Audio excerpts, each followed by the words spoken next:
Okay, good evening, everybody. It is Monday, January 22nd, 2024, here at precisealgorithmtrading.com. And I'm going to take a little different tack tonight. Let's just look at the markets, and I'm going to leave the automated trading systems off the table for tonight because we can catch back up with those and we can look at them every other day or every few days, and we can certainly catch up on the weekends. So let's dive right in to the markets and talk about the trading day today. And I've been talking about this, and that some of the point of this is to follow along. And I just want you to see that's today's bar right there. I'm pointing at it, it's right there. The high is 48.98.25, and this is tomorrow's bar starting to form. And look at how that came up and touched that line that we already had drawn. Look at it over here. Now it's not perfectly drawn. Like I think it could have actually snapped to that point, but for whatever reason it's not right now. But it is really close. And look at where it came to and that it's pulling back from now. So the red bars do mean something. They're not just red for no reason. And the green bars also mean something. So there's like a, a algorithm inside of those bars to make them turn green when a certain thing happens. And it's literally an if then statement or a combination of those. If this, then green, else otherwise, it's red. Well, then so it was green, green, green, green, and then something happened and it turned red. So if you can see that on the hourly chart over here, that is what makes this candle over here on the daily chart that I'm pointing at have that upper wick, and now we're sitting here at this line, and I can just tell you there's naysayers that are going to be like, oh, that's just a coincidence. It's also right here at this dash line that we've got in here that's another study. It is not a coincidence that the price will stall there. I'm not going to say it's going to stop there, but the price is stalling there. And that is a huge deal. So that's the S&P 500. If we actually look at the SPX instead of the ES, I didn't draw those lines in, but you can see if I actually did, we'd be sitting up against them here. I'm going to go ahead and do it for fun and take this line to that point. I'm going to actually, I think, tie it in there, and then I'm going to say extend to the right. And you can actually see on the S&P 500 without the futures, we actually got above it. If I zoom in here, you can say, well, what's that prove? Well, it's also a high with a little upper wick. So it's pretty similar. We don't have the red coming in on the hourly chart. That's not as important. And then if I go in here and attach a line at the bottom like this, like we did on the other chart, and I extend to the right, that's also, I mean, it looks really similar at this point. So, and then another thing is I want to kind of lay in how this works. So we have a chart like this, which is the S&P. It's the same thing. I turned it red here so it puts in the same chart. It's exactly what I just drew. And this is the actual way that the candlesticks get colored. If they're higher when they close than when they open, then they're open bars. And if they're the opposite of that, then they're closed bars. And if they're higher when they then if they're positive at the end of the trading day, then they turn green. And if they're negative, then they turn red. This is the way that they normally get colored.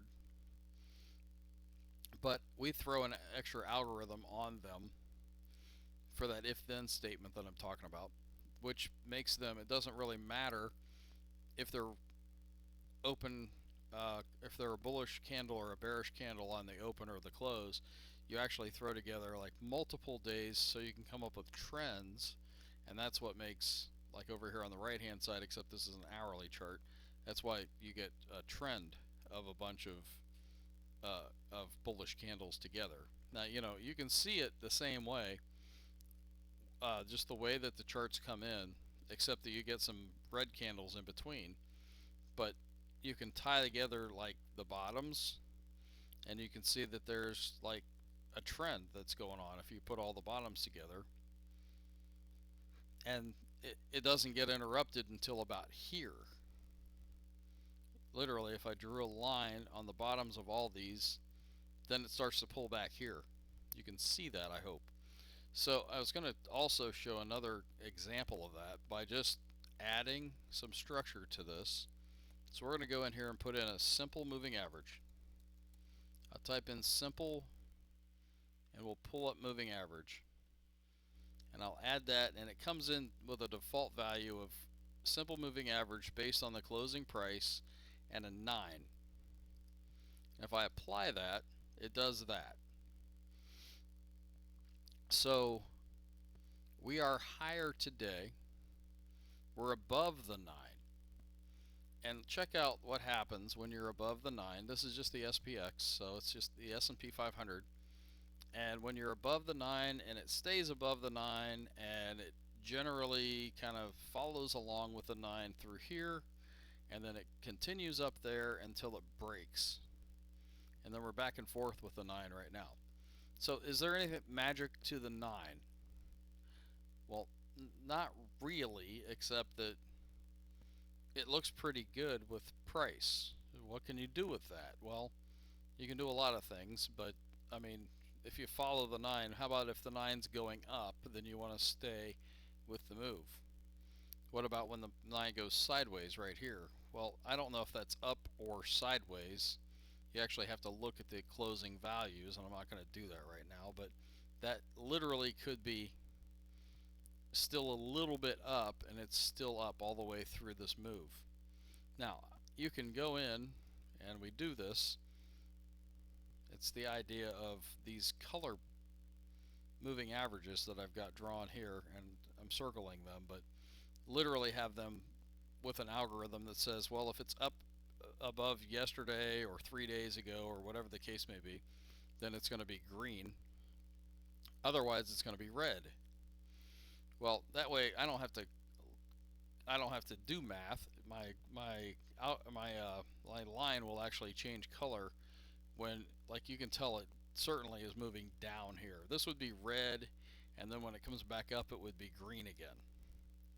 Well, I've got that built in, so that's what these systems do for us, so we can visually see when price is moving higher. And by the way, this works if we put in Apple, for instance.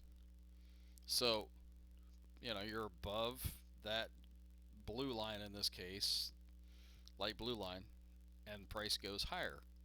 You're below it and price goes lower. Well, then you get it back above it again and price is moving, big time higher. You can just see the bigger candles, by the way, mean that it's really moving. The smaller candles tend to mean that it's consolidating a little bit inside of one day or 1 hour if I switch this over to an hourly bar. So the idea of what a moving average does is, in and of itself, it's not much. But what happens if we go ahead and we put in another one?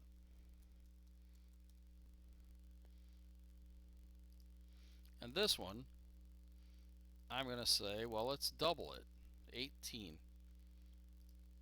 And let's make it yellow or gold. And we apply that. Yellow's ugly because I got too many other things. Let's change its color to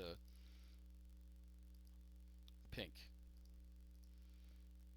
So you can see right here that when the short-term moving average is above the long-term moving average, that you've got to, that works until they cross back over again, right? And that happens here, and then you get a gap lower. Well, the problem is sometimes you can't catch those fast enough.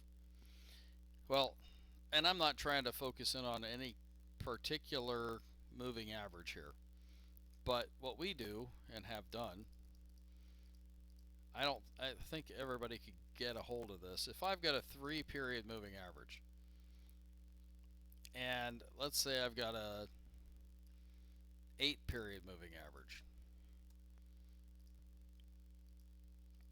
price, so now it's the same colors, price with a 3-period moving average, literally it's the close of one price plus the close of the next price plus the close of the third price averaged. And that's how this is even made. Well, you can't have an uptrend unless that moving average is moving higher. I hope that makes sense, because when it rolls over like it did here, that's not an uptrend. I mean, it's an uptrend in the larger context, but in the shorter context it's sideways. And this is an 8-period moving average. Let's turn this out to make it more like, let's go back to 18. So we have a longer period moving average. Now we've got 3 and 18. So it gets where the 3 crosses above the 18, and this thing will continue. And it didn't cross back over here during this when the 3 was going sideways. So, and then we got to go higher again. So literally you could hold on from this crossover to this crossover, and you could have a trade right there. And it is that simple. Now it doesn't always work because you get this sideways stuff going on back here, if you notice that. Well, this thing can get really complex. We can put in we could put in 100 moving averages, and we could evaluate them all together. And that's really what these algorithmic trading systems do. But what we've really done is there's a ton of different things that have been done by other people in the markets, and we look at them together, and we evaluate them, and we put together the best things that we can put together and for the best outcomes. And that's what we do here at precisealgorithmtrading.com. So sorry to spend so much time on that, but it was kind of important, and I want to keep going. So the Russell today, and if you look at these moving averages and all that stuff, what are we? We've come up, we've pulled back, and not to mention I've also got this zigzag line in here, and we've got higher highs and higher lows being literally in our face, and we can see this. We've gone from a downtrend to a new uptrend, and we've pulled back, and now we're going up here. So the Russell is we're still, I mean, we're moving in the higher range, except I think we're sideways in what's going on lately. The Dow has been up here, and we've broken out higher. And let's zoom in on that a little bit. We've got that breakout right there, which is kind of showing us that the Dow wants to keep going. However, you got to look at all this in context. But that is certainly a breakout, especially if you look at the hourly chart. That is a breakout to new highs. Now I think a pullback from here would pull a lot of people underwater, and we could still go higher. The Nasdaq, it just continues to like blow out higher. Now keep in mind these white lines that I've got here. We're at the top of it, and if you look, literally price will go back and forth between those lines. So we're at the top of it. We could continue a little bit higher and then pull back, and that's when everybody gets, frightened and gets out of their positions. All right, oil today. Let's look at the transports. So the transport's looking an awful lot like the Russell. Oil today went up, 1.2% on the USO. We still haven't broken this pivot here to the upside, but we're still looking for it, and we're generally poised to get there, I think. Um, and gold. Let's just do gold and let's get out of here. Gold is sideways to down at this point. Let's flip over and look at the bullish percent indexes.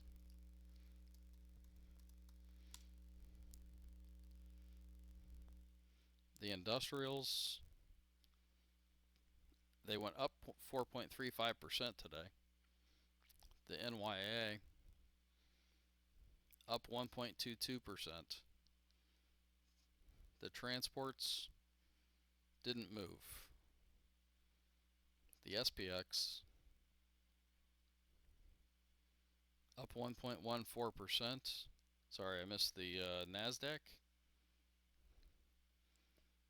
Up 1.81%. The OEX didn't move, and then the NDX tacked on 2 new green X's today. So we're getting everything we need for a mixed market right now is what it boils down to. So I hope some of that stuff helped get some context to how this stuff works. I can certainly get into a lot more detail, but for a daily review, I'm trying to give you guys some pointers how this thing can go, and that's where we're at. So hope it helps. Take care, guys. Have a great night, and good luck trading tomorrow.